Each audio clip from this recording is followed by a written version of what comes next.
Revelado. Colapinto frena su salida de Alpine tras una charla clave con Horner gritando de terror. El giro inesperado, como una conversación secreta, cambió el destino de Franco Colapinto y sacudió los cimientos de la Fórmula 1. Lo que nadie se animó a contar, el secreto que explotará las redes y cambiará para siempre como vemos el deporte de élite. Bienvenida y bienvenido a tu canal de confianza, donde combinamos la verdad más cruda con la emoción que buscas. Hoy, vamos a desentrañar el capítulo más impactante del automovilismo mundial, una trama que tiene a un joven talento argentino en el centro de una guerra de titanes, y a dos de los hombres más poderosos de la Fórmula 1 enfrentados por su destino. ¿Están listos? Porque la noticia es un bombazo. Colapinto frenó su salida de Alpine tras una charla clave con Horner, un encuentro que lo cambió todo. El pibe argentino, con una decisión que nadie esperaba, ha puesto patas arriba el tablero de la Fórmula 1. Prepárense, porque la verdad que está a punto de revelarse es más compleja y fascinante de lo que jamás imaginaron. Franco Colapinto miraba a su alrededor con una mezcla de gratitud y determinación. Cada rincón del paddock de Alpine tenía una historia, un recuerdo, una huella marcada por años de esfuerzo y sueños. Para el piloto argentino, Alpine no era solo un equipo, no era una escudería más en la grilla.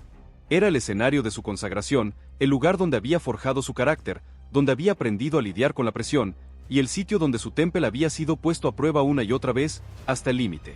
Era su casa, su familia, su refugio en el despiadado mundo de la Fórmula 1.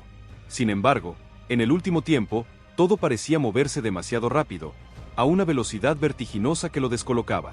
Rumores de ofertas millonarias, de esas que te cambian la vida de la noche a la mañana, promesas de nuevos proyectos ambiciosos que lo tentaban desde otros horizontes, y, sobre todo, la sombra de Christian Horner, el hombre que llegaba con la reputación de cambiarlo todo, de revolucionar estructuras, de forjar campeones, sobrevolaban el ambiente, creando un clima de incertidumbre. Y mientras los medios y los fanáticos se preguntaban cuál sería el siguiente paso de Colapinto, cuál sería su destino, Franco ya había tomado una decisión íntima, una resolución que guardaba en lo más profundo de su ser. La condición innegociable, un futuro en Alpine con Horner al mando. Quería quedarse en Alpine, sí, eso era un hecho, pero solo si Horner era parte fundamental del proyecto, si el británico se convertía en el arquitecto de su futuro. El argentino, tan reservado como apasionado, tan tranquilo por fuera como intenso por dentro, sabía que su carrera estaba en un punto de inflexión, en un cruce de caminos donde cada decisión era crucial. No era solo cuestión de contratos o resultados, de números fríos en una planilla. Lo que estaba en juego era la posibilidad de dejar huella en un equipo con historia y potencial, de construir un legado, de ser parte de algo grande y trascendente. Horner, con su aura de estratega implacable y su capacidad para transformar escuderías, para llevarlas a la cima, representaba exactamente el tipo de liderazgo que Colapinto sentía que necesitaba. Franco intuía que el inglés no solo aportaría estructura y ambición, esa mentalidad ganadora que lo caracterizaba, sino también esa visión global y ese empuje que a veces le faltaba a Alpine para dar el salto definitivo, para pasar de ser un equipo prometedor a uno campeón. En su entorno más íntimo, Franco compartía sus dudas y certezas, sus miedos y sus esperanzas. Amigos, familia y managers debatían los riesgos y beneficios de cada opción, de cada oferta, pero el piloto se mantenía firme en su postura, inquebrantable. No quería irse a otro equipo solo por promesas vacías, por el brillo de un cheque, ni dejarse arrastrar por modas pasajeras, por el canto de sirena de la fama instantánea. Lo que deseaba en el fondo era formar parte de una transformación real, duradera, en la que pudiera crecer tanto personal como profesionalmente, en la que pudiera dejar su marca. Y en ese plan, la presencia de Horner era innegociable, un requisito fundamental. Sabía que junto a un líder así podría dar lo mejor de sí mismo y convertirse no solo en un gran piloto, en un campeón, sino en el referente de una nueva era en Alpine, en el símbolo de un cambio. Mientras el mundo del automovilismo especulaba con ofertas de equipos rivales, con movimientos en el mercado de pases, Franco evitaba cualquier declaración grandilocuente, cualquier alarde. Prefería el trabajo silencioso, la conexión diaria con los ingenieros y mecánicos, esa complicidad que se forja en el día a día, y la construcción de la confianza con hechos más que con palabras, con resultados tangibles. Esa actitud humilde y comprometida lo había hecho ganarse el respeto de todos dentro del equipo, desde los técnicos más experimentados hasta los jóvenes que lo veían como ejemplo, como un ídolo a seguir. Pero también era consciente de que sin cambios en la gestión y la estrategia, sin una nueva dirección, Alpine corría el riesgo de quedar atrapada en un ciclo de expectativas incumplidas, de promesas rotas, de frustraciones. La llegada de Horner a la órbita de Alpine fue un verdadero terremoto, un sismo que sacudió los cimientos de la escudería. Nadie en el paddock podía ignorar el magnetismo del británico, su historial de éxitos y su fama de negociador duro pero justo, un hombre que conseguía lo que quería. El primer contacto. Horner y la visión de una revolución en Alpine. En las primeras reuniones informales, Horner dejó claro que no estaba interesado en proyectos a medias, en soluciones a medias. Si aceptaba el desafío, sería para liderar una revolución, para transformar por completo la escudería, rodeado de gente que creyera en la excelencia y el trabajo colectivo, en la sinergia. Franco al escucharlo sintió una extraña sensación de alivio y ansiedad al mismo tiempo. Alivio porque su visión se alineaba con la de Horner, ansiedad por la magnitud del desafío.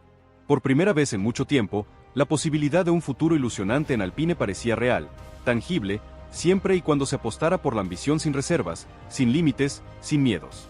Los rumores crecieron y las preguntas de la prensa se volvieron insistentes, incisivas. ¿Por qué Colapinto apostaba por quedarse en Alpine cuando tenía ofertas más atractivas? ¿Por qué insistía tanto la figura de Horner? Se preguntaban los periodistas, los analistas, los fanáticos. Las respuestas no tardaron en llegar, sutiles pero claras. La dirigencia, consciente de la oportunidad y del riesgo, comenzó a mover hilos para hacer realidad la sociedad que todos querían ver, la alianza que prometía cambiarlo todo. Horner, por su parte, jugaba sus cartas con la frialdad y el cálculo de siempre. Analizaba cada propuesta, cada dato interno y mantenía reuniones discretas con ingenieros, patrocinadores y responsables del área deportiva, sin dejar nada al azar. Sabía que su llegada podía marcar un antes y un después, un punto de inflexión en la historia de Alpine, pero también entendía que solo aceptaría si sentía el compromiso absoluto del equipo y sobre todo si tenía a Colapinto como aliado central del proyecto, como su mano derecha, como su socio estratégico. Entre ambos nació una sintonía especial, un vínculo único, respeto mutuo, comunicación directa y la convicción de que juntos podían hacer historia, podían conquistar lo imposible. Franco, cada vez más convencido, empezó a trabajar en su entorno para construir el clima adecuado, para generar la sinergia necesaria. Motivaba a sus compañeros, compartía su visión y planteaba nuevas ideas para el equipo. Los resultados se notaban, el ambiente era más colaborativo, la energía era diferente y la moral de todo el equipo subía con cada pequeña victoria cotidiana, con cada avance. En el fondo, todos sentían que estaban al borde de algo grande y que el destino de Alpine dependía de una última jugada maestra, de una decisión trascendente. El apoyo de los fanáticos fue inmediato. En redes sociales, la consigna Colapinto con Horner se convirtió en tendencia, un clamor popular. La comunidad internacional que seguía la carrera de Franco con admiración veía con entusiasmo la posibilidad de una dupla que uniera talento joven y experiencia ganadora, la combinación perfecta. Los sponsors, atentos a la ola de entusiasmo, empezaron a mostrar interés en renovar contratos y apostar a largo plazo, bien del potencial de crecimiento. La sinergia era innegable y el potencial de crecimiento inmenso. Así, mientras el mundo esperaba el desenlace, Franco Colapinto se preparaba para afrontar la decisión más importante de su carrera. No era solo una cuestión de quedarse o irse, era el desafío de liderar, de crecer y de soñar en grande junto a uno de los nombres más influyentes del automovilismo moderno. Alpine tenía la oportunidad de reinventarse y todo dependía de una alianza que prometía cambiarlo todo. Si esto te tiene al borde de la silla, dale like y compartí con tus amigos para que no se pierdan esta bomba. La revolución se consolida. Horner transforma Alpine y Colapinto emerge como líder. El arribo de Christian Horner a las instalaciones de Alpine no fue un simple evento institucional, un acto protocolario. Fue un fenómeno que sacudió los cimientos del equipo y la moral de sus integrantes, un verdadero terremoto que cambió la atmósfera. Desde el primer momento en que se confirmó su desembarco, la rutina diaria se transformó en un ir y venir de especulaciones, miradas expectantes y un aire de cambio que se sentía hasta los pequeños detalles, en cada rincón de la fábrica. Los empleados, desde los ingenieros senior hasta los mecánicos más jóvenes, notaron de inmediato la diferencia. Horner no era un director común y corriente. Su presencia imponía respeto, pero también transmitía una confianza que pocos líderes consiguen inspirar con apenas unas palabras, con una mirada, con un gesto. El primer encuentro privado entre Horner y Colapinto fue breve pero intenso, cargado de significado. Franco llegó a la sala de reuniones con la calma que lo caracteriza, con su habitual serenidad, pero por dentro sentía el vértigo de quien sabe que está ante una oportunidad única, ante un momento decisivo. Horner, siempre pragmático y directo, fue al grano, sin rodeos. Quería escuchar de boca del argentino cuáles eran sus expectativas, sus límites y, sobre todo, su visión del futuro, su plan. No vine a prometer milagros, vine a exigir trabajo y a construir resultados. Pero para eso necesito a alguien que crea tanto como yo, dijo Horner fijando la mirada en los ojos de Franco, con una intensidad que lo atravesaba. La conversación fluía con naturalidad y la conexión personal se forjó al instante, como si ambos entendieran que estaban destinados a ese momento, a esa alianza. Mientras las noticias de su llegada se replicaban por todo el paddock, Horner dedicó sus primeros días a recorrer cada área de Alpine. Conversó con ingenieros, jefes de departamento y hasta con el personal de logística. Analizó procedimientos, revisó estrategias y no dudó en hacer preguntas incómodas, en cuestionar lo establecido. El mensaje era claro: Alpine debía dejar atrás el conformismo, abrazar la innovación y atreverse a romper viejos esquemas, a salir de la zona de confort. Para muchos fue un shock cultural, un golpe a la rutina, pero también una bocanada de aire fresco. Aquellos que apostaban por el inmovilismo comprendieron rápidamente que con Horner al mando no habría zonas grises, o se estaba dispuesto a dar el salto o era momento de dar un paso al costado. Franco Colapinto, atento a cada movimiento, se convirtió en el principal interlocutor de Horner en el área deportiva. La relación entre ambos creció en confianza, pero también en exigencia. Horner no dudaba en pedirle más, en desafiarlo a superar sus propios límites y en impulsarlo a asumir un liderazgo visible dentro y fuera del box, a ser la cara del equipo. Franco aceptaba el reto con entusiasmo, sabiendo que este era el salto de madurez que había estado esperando cada día. Las reuniones técnicas se volvieron más participativas, los debates más intensos y las decisiones más colectivas. Por primera vez, Colapinto sentía que podía ser escuchado y que su voz tenía peso real en la dirección del equipo. La presencia de Horner también generó cierta tensión entre algunos integrantes tradicionales de Alpine. Los que se sentían amenazados por el cambio se replegaron en silencio, mientras que los más ambiciosos vieron una oportunidad para crecer y demostrar su valía. Horner manejó esas resistencias con maestría, sabiendo cuándo apretar y cuándo motivar, con una mano firme y otra suave. En las charlas informales insistía en que el verdadero progreso solo llega cuando todos reman en la misma dirección y que no hay espacio para el ego ni para los viejos rencores. Su estilo, duro pero justo, comenzó a ganarse el respeto incluso de los más escépticos. Mientras tanto, los medios y las redes sociales se hacían eco de la transformación en marcha. Las imágenes de Horner y Colapinto trabajando codo a codo se volvieron virales. Los fanáticos, cada vez más ilusionados, sentían que finalmente Alpine tenía los ingredientes necesarios para aspirar a lo más alto: talento joven, liderazgo experimentado y una mentalidad ganadora. En cada entrevista, Franco subrayaba la importancia de tener a Horner como aliado, destacando su capacidad para potenciar el equipo y sacar lo mejor de cada individuo. No todo fue fácil. Los primeros roces surgieron en el proceso de adaptación a la nueva cultura de trabajo. Algunas ideas de Horner chocaban con la burocracia interna y hubo momentos de tensión en los que parecía que la revolución podía naufragar antes de consolidarse. Pero ahí fue donde la figura de Colapinto resultó clave. Su habilidad para mediar, escuchar y proponer soluciones pragmáticas ayudó a descomprimir situaciones críticas y a mantener el foco en los objetivos comunes. Franco demostró que estaba preparado no solo para liderar en la pista, sino también para hacer el nexo entre generaciones, culturas y formas de ver el deporte. La confianza mutua entre Horner y Colapinto se tradujo en pequeños grandes logros: mejoras en la comunicación interna, una mayor apertura a la innovación y la recuperación del entusiasmo perdido en etapas anteriores. Los sponsors comenzaron a mostrar más interés, atraídos por el proyecto sólido que se estaba construyendo. Incluso antiguos detractores de Alpine reconocieron públicamente que la dupla Horner-Colapinto tenía el potencial de reescribir la historia del equipo. En ese contexto, Franco encontró un nuevo equilibrio. Por primera vez sentía que podía crecer a la par del equipo y no a pesar de él. Horner, por su parte, veía en Colapinto la pieza fundamental de un proyecto que con tiempo y trabajo podía devolverle a Alpine el brillo de las grandes épocas. Ambos sabían que el camino sería largo y exigente, pero también compartían la certeza de que juntos podían llegar más lejos de lo que cualquiera había imaginado.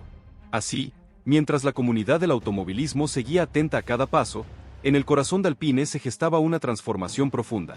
La alianza entre Colapinto y Horner no solo era noticia, era la esperanza renovada de todo un equipo y la promesa de que con coraje, visión y trabajo en equipo, cualquier sueño puede volverse realidad.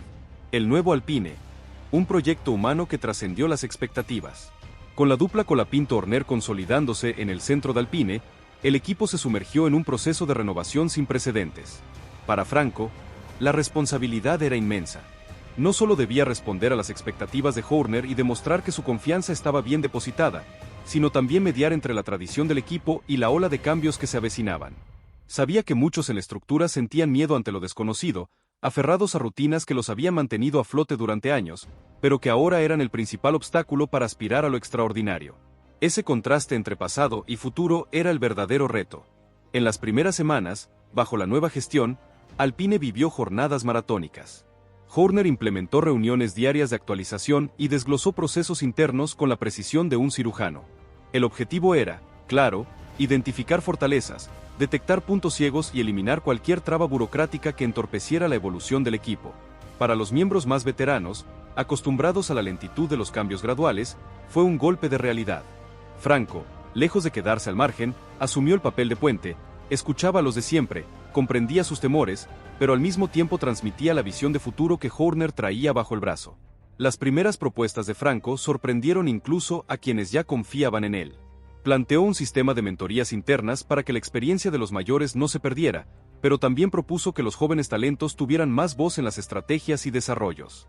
Así la sabiduría del pasado y la energía del presente podían convivir. Horner valoró ese enfoque y alentó a Franco a seguir tomando la iniciativa en los foros de debate, sabiendo que la legitimidad de un líder se gana demostrando empatía y visión integradora. No faltaron resistencias ni discusiones acaloradas. Algún ingeniero de la vieja guardia llegó a plantear que tanto cambio podía desorientar al grupo, mientras otros se mostraban impacientes por ver resultados inmediatos.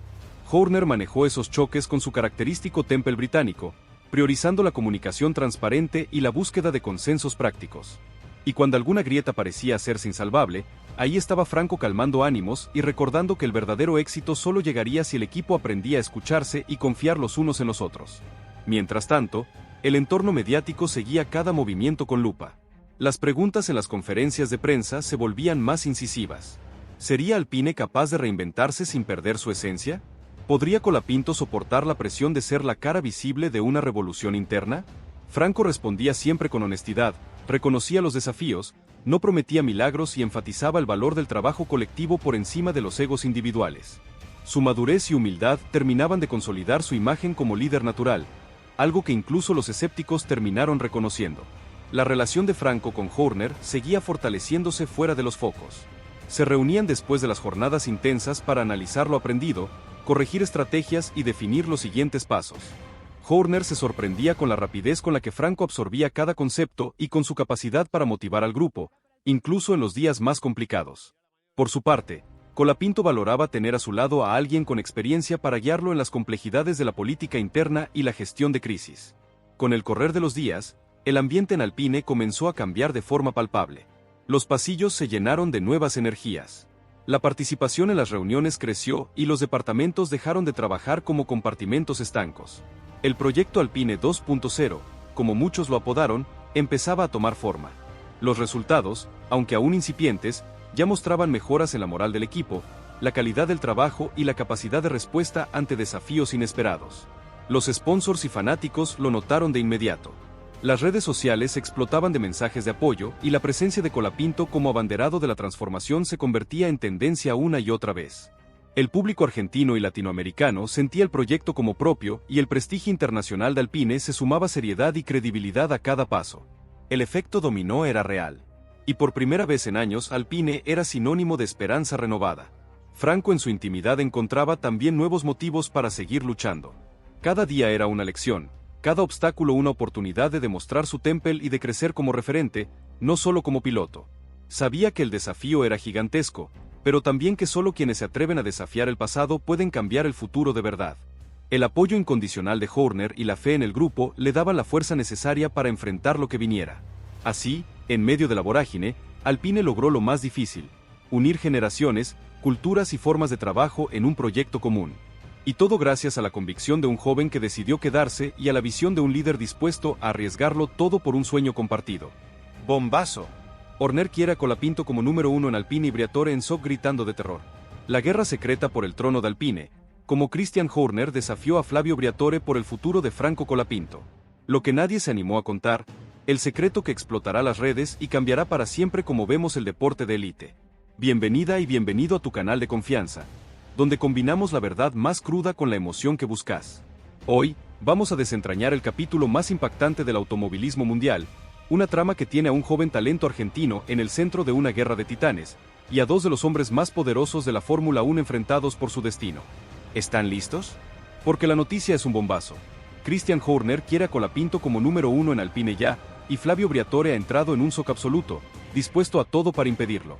El pibe argentino es el botín de guerra en una batalla sin cuartel que te dejará con la boca abierta. Prepárense, Porque la verdad que está a punto de revelarse es más compleja y fascinante de lo que jamás imaginaron. Todo comenzó con una llamada telefónica que nadie en Alpine esperaba, una comunicación que rompió todos los protocolos y sacudió los cimientos de la escudería francesa hasta sus entrañas. Desde su habitual posición de poder, con esa voz fría y cortante que lo caracteriza cuando las cosas no le gustan, cuando siente que se meten en su terreno, en su imperio, Christian Horner rompió el protocolo y se comunicó directamente con Flavio Briatore. Al otro lado de la línea, el italiano escuchaba con atención cada palabra, cada inflexión, cada pausa, aunque por dentro hervía, sintiendo como la furia comenzaba a gestarse en su interior, una furia que amenazaba con desbordarse. Aquello no era una simple llamada de cortesía, de esas que se hacen para mantener las formas. Era una declaración de guerra. Horner no saludó, no hubo preámbulos, no rodeó el tema con diplomacia, con eufemismos. Fue directo al grano, con la contundencia de un martillo que golpea el yunque. Quería que Franco Colapinto fuese reconocido oficialmente como el primer piloto del equipo Alpine. El tono era firme, casi impositivo, una exigencia que no admitía discusión, que no dejaba lugar a dudas. No era una sugerencia, ni una cortesía, ni una propuesta amable. Era una exigencia, un ultimátum, una orden, y no venía de cualquiera.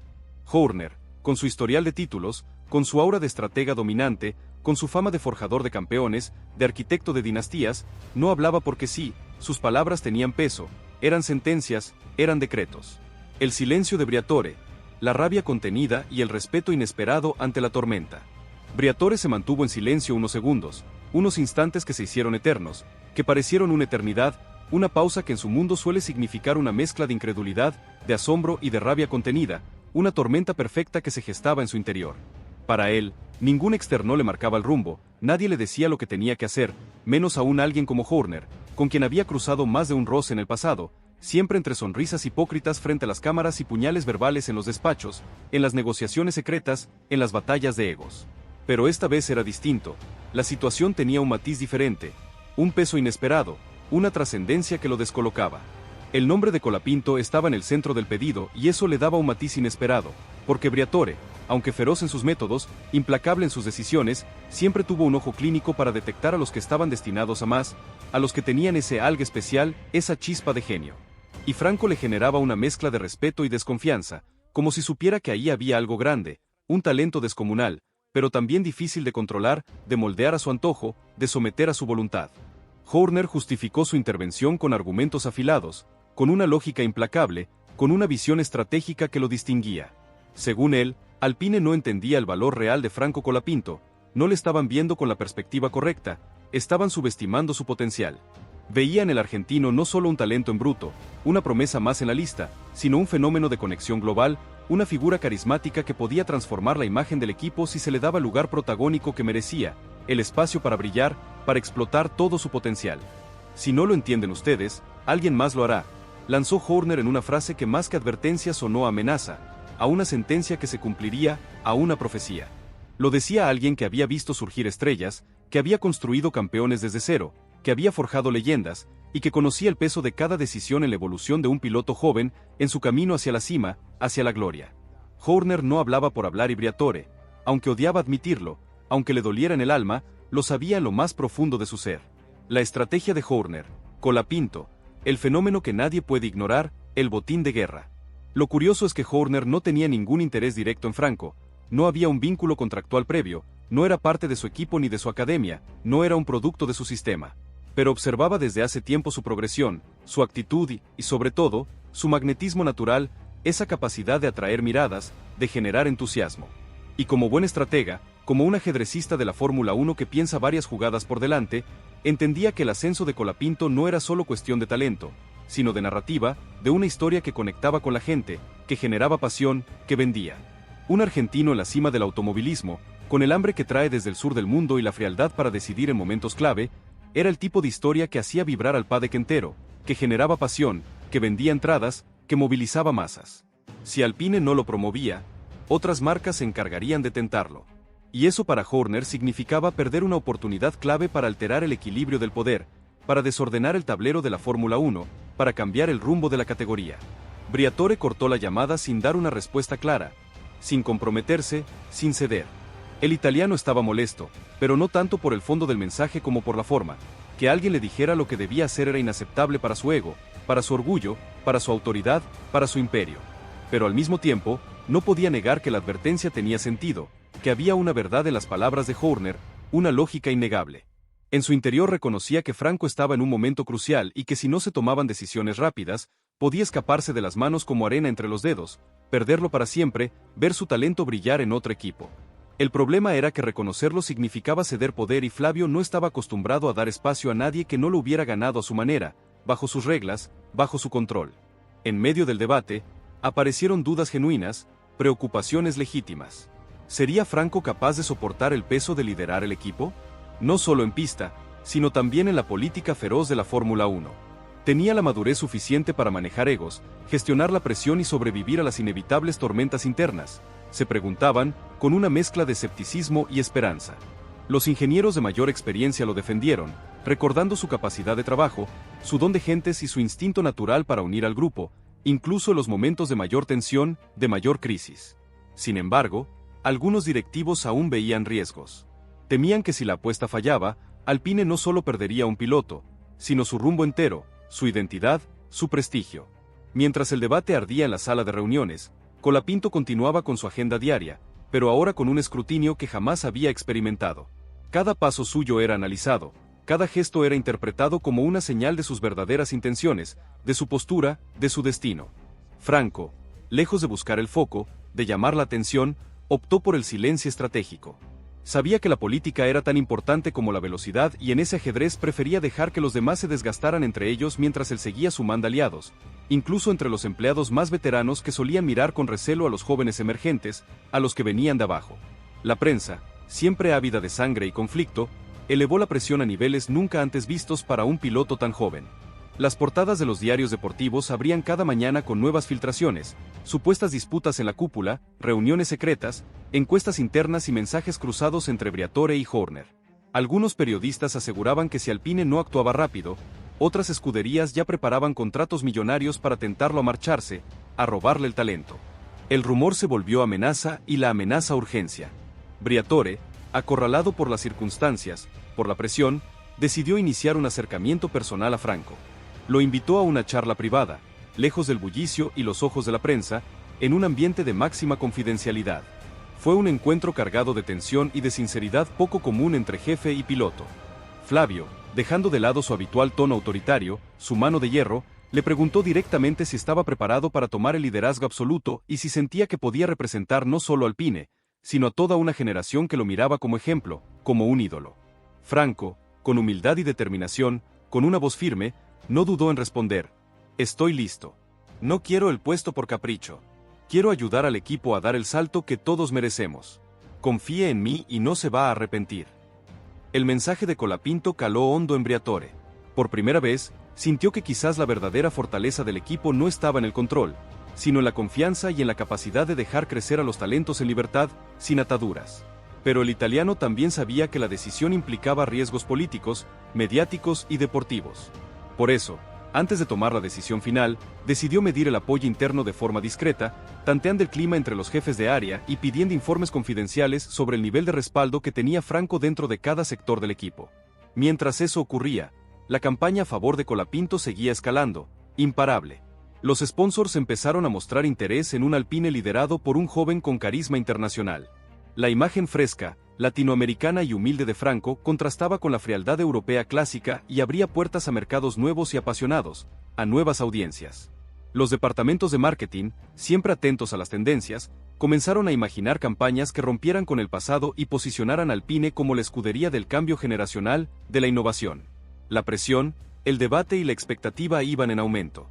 En los pasillos, la frase, «¿Y si de verdad es el momento de Franco?», empezó a repetirse en boca de todos, en cada conversación.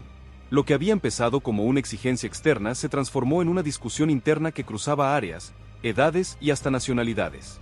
El fuego estaba encendido y en el centro de todo, un argentino sereno, trabajador y convencido de que no se llega a lo más alto solo por talento, sino por la capacidad de soportar el peso de un equipo entero sobre los hombros, de liderar. Así, mientras el paddock entero miraba expectante, en Alpine se definía algo más que una alineación. Se jugaba el futuro de una escudería y el inicio de la era Colapinto. Si esto te tiene al borde de la silla, dale like y compartí con tus amigos para que no se pierdan esta bomba. La decisión final, el anuncio que cambió todo y el nacimiento de una nueva era en la F1. A medida que la tensión escalaba, la cúpula de Alpine se sumió en una auténtica batalla de voluntades, una guerra interna que amenazaba con desintegrar el equipo. Los días siguientes a la conversación privada entre Briatore y Colapinto estuvieron marcados por reuniones casi ininterrumpidas, mensajes cruzados y un clima de urgencia que recorría todo el organigrama del equipo, desde la base hasta la cima. Las discusiones ya no eran solo deportivas. El nombramiento de Franco como primer piloto implicaba una redefinición de roles, jerarquías y hasta estrategias comerciales, una reestructuración total. Nadie quería quedarse afuera de la decisión más importante de los últimos años y todos querían influir en el veredicto final, en el destino de Alpine. Briatore, hábil político y zorro viejo, decidió poner a prueba el verdadero peso de Colapinto dentro de la escudería. Propuso un ejercicio interno, que cada jefe de área, desde ingeniería hasta relaciones públicas, argumentara qué impacto tendría para Alpine darle el mando absoluto al argentino. Los informes, lejos de ser unánimes, reflejaron el pulso real del equipo, las divisiones internas. Un sector tradicionalista defendía la necesidad de proteger a Franco del exceso de presión, temiendo que una transición abrupta pudiera desgastar su frescura, su talento. Otros, sobre todo los más jóvenes y los que venían de ambientes menos formales, defendían la idea de que el tiempo de los experimentos había terminado. Había que arriesgar y apostar fuerte por el cambio, por la innovación, por el futuro. Mientras tanto, la figura de Colapinto crecía incluso entre los patrocinadores. Grandes marcas internacionales pedían reuniones para conocer más a fondo el plan de Alpine con su joven estrella, con su nuevo ídolo. Los directores de marketing, analizando encuestas y proyecciones, veían un potencial mediático inmenso. Un piloto argentino de perfil global, con llegada tanto en Europa como en América Latina, capaz de movilizar nuevas audiencias y rejuvenecer la base de fans de la escudería. Las propuestas de campañas publicitarias y eventos exclusivos comenzaron a apilarse en los escritorios de los directivos como prueba de que apostar por Franco era también una jugada comercial maestra.